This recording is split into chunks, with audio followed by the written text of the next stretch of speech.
өзгеге көңілін тоярсың. Өзгеге көңілін тоярсың, өлеңді қайтып қоярсың.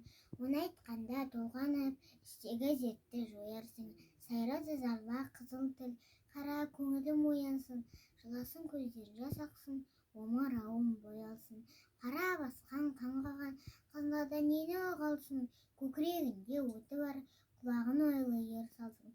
Тыңдамаша еш адам өз жүрегін толғансын. Әр сөзіне қарасын, іштегі дертім қозғалсын. Әуелесін қалқысын, от жалын боп шалқысын. Жылай-жылай өлгенде арттағы сөз қалсын. Мен де қарып кел болса, мойын салсын, ойлансын. Қабыл көрсе сөзімді, кім таныса сол алсын. Абай Құнанбаев. Ғылым таппай мақтанба. Ғылым таппай мақтанба, орын таппай баптанба, құмарланып шаттанба, ойнап босқа күлуге. 5 нәрсеге қашық бол, 5 нәрседен асық бол. Адам болам десеңіз, тілеуің өмірің алдыңда, оған қайғы жесеңіз. Өтірік өсек мақтаншақ, еріншек бекер мал шашпақ. 5 дұшпанын білсеңіз, талап еңбек терең ой, қанағат рахым ойлап қой. 5 асыл іс көнсеңіз.